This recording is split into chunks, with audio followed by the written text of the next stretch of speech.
सीतामढ़ी से पहली बार सांसद चुनकर आए हैं देवेश चंद्र ठाकुर जी। ठाकुर जी को क्या मंत्रिमंडल में जगह मिलेगी, ये सवाल सीधे उनसे करते हैं। देवेश जी, क्या लग रहा है कि आपको मंत्रिमंडल में जगह मिलेगी, क्या मौका मिलेगा? मैं मंत्रिमंडल में जगह खोज कहाँ रहा हूँ, मुझे कोई दिलचस्पी नहीं है। जो हमारे नेता का आदेश होगा उन्होंने यहाँ तक पहुँचा दिया, ये इससे बढ़ के क्या मेहरबानी हो सकती है। हमारे यहाँ बिहार में शायद पहला क्षेत्र सीतामढ़ी होगा जहाँ जातीय समीकरण को तोड़कर उन्होंने टिकट देने की हिम्मत की, और सीतामढ़ी की जनता को मैं धन्यवाद देता हूँ कि माननीय मुख्यमंत्री के उस विश्वास को उन्होंने सम्मान किया है। मेरे लिए वो बहुत है। इसके आगे जो होना होगा बहुत अच्छा, नहीं होगा तो भी उतना ही अच्छा, कोई दिक्कत नहीं। कहा जा रहा है कि मुख्यमंत्री नीतीश कुमार जो है वो किंग मेकर की भूमिका में एक तरह से हैं। जिस तरह से कहा जा रहा था कि एनडीए को यानी कि बीजेपी को अपने आप में बहुमत मिलेगा, लेकिन ऐसा हुआ नहीं, उनकी कम सीटें रह गई, तो ऐसे में नीतीश कुमार की भूमिका बहुत बड़ी हो जाती है।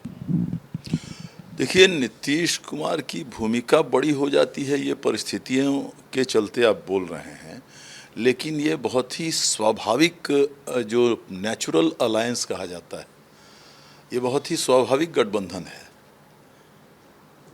आज से नहीं, राष्ट्रीय जनता दल के कुशासन के खिलाफ जो ये गठबंधन बनी थी, आप याद कीजिए, और पहली बार सरकार बनी, उसमें माननीय अरुण जेटली जी जीवंत थे और उनका बहुत बड़ा उसमें योगदान था। और उस समय अटल जी थे, आडवाणी जी थे, सब लोगों ने मिल के उस कुशासन को ख़त्म करने के लिए बिहार में एक नया प्रयोग शुरू किया था, समता पार्टी और भारतीय जनता पार्टी मिलके, और ये उसी समय से ये चला आ रहा है। तो निश्चित रूप से इस गठबंधन के नींव के जो खंभे हैं उसमें से सबसे सशक्त खंभा भारतीय जनता पार्टी के अलावा आदरणीय नीतीश कुमार है। और जो परिस्थितियां बदलती हैं, कभी किसी पार्टी को ज़्यादा कुछ सीट आ जाती हैं, अलग अलग कारण होता है, कभी किसी को कम हो जाता है। उसका मतलब ये नहीं है कि इससे पहले कोई महत्व कम था या आज बहुत बढ़ गया।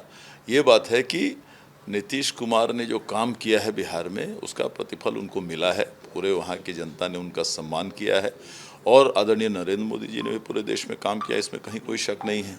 सीटों का कम होना और बड़ा होना ये बहुत बड़ा ये चीज़ नहीं है। बात यह है कि तीसरी बार ये सरकार बन रही है गठबंधन की, राष्ट्रीय जनतांत्रिक गठबंधन की। माननीय नरेंद्र मोदी जी कल शपथ ग्रहण लेने जा रहे हैं फिर से तीसरी बार प्रधानमंत्री के रूप में। और निश्चित रूप से जो जिन पार्टियों के ज़्यादा सीट्स आए हैं, चाहे हमारे यहाँ के बिहार में जनता दल यूनाइटेड का हो, तेलुगु देशम का वहाँ पर तेलंगाना आंध्रा वगैरह में हो, तो उनका भी बहुत ज़्यादा योगदान होगा, उनकी भी उपस्थिति। बैलेंसिंग फैक्टर हो रहे हैं नीतीश कुमार। निश्चित वो हमेशा से साथ थे। आज बैलेंसिंग फैक्टर तो उसको आप कहेंगे जो मान लीजिए तेलुगु देशम आ रहे हैं, तो वो पहली बार आ रहे हैं।